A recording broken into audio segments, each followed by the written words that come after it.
Let's go now to Layla. She is talking about one of my favorite subjects, Netflix and chill. Oh yeah, if you're a fan of Netflix, Amazon Prime, or Hulu, listen up. It turns out binge watching may actually kill you.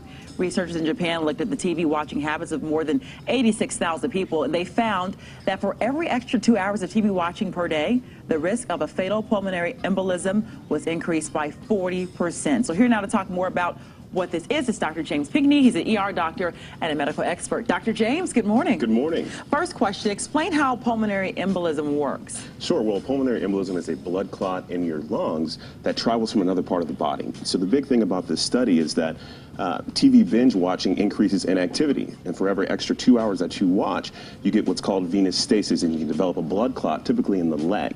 That blood clot can break off and then travel to the lung and be fatal. So it's because you're just sitting there for the extra couple of hours, allowing these blood clots to form. Will you have any signs or symptoms that this is happening? Yeah, typically the leg you'll have swelling, you can have redness, and definitely have pain. And it typically happens in one leg, so we call that unilateral leg swelling. So those are big signs. And if that happens, you should call your doctor immediately. Is it the way that you're sitting? I mean, if let's say you're on the couch, should you prop your legs up, or will that help a little bit? I think you should treat the situation just like if you're in an airplane. So you should flex the calves, get up every once in a while to stretch the legs, and make sure that you're not staying in one position for a prolonged amount of time. Are there any exercises that you can do while you're sitting there watching your shows? I know Neha's a big binge watcher, and she's also pregnant now. So you have advice for someone like Neha, who is a binge watcher and pregnant, and they like to sit in front of the TV? Sure. You know, with Netflix now, there's no commercials. So I typically like to tell people to get up during a commercial break, either walk around, do some push-ups, jumping jacks, something to get the blood circulating.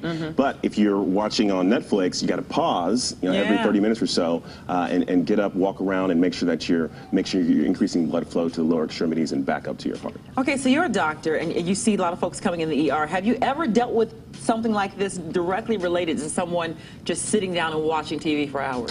No, not exactly. Now, what happens is over time, you increase your risk for pulmonary embolism. So it's not like an acute thing. You sit down, you watch TV, and you're going to have a blood clot in your leg. So I want to encourage everyone to reduce inactivity or TV watching to no more than 2 hours per day. Okay, and now what about you? What are your watching habits like? Because even though you're a doctor, I'm sure you sit there and watch some TV too. You know, my wife and I have our favorite shows, and we do watch a little TV. Yeah. We love Grey's Anatomy. You know, we love Power on Stars. That's kind of our favorite show right now. It just came back on. So those are a couple of shows that we'd like to watch. So are you moving your arms and legs while you're watching TV? We always get up in between shows, make sure we walk around, and sometimes we even go for a walk outside in the neighborhood and come back. So he's like, I practice what I preach. One more thing real quick off topic. These folks run around playing Pokemon Go.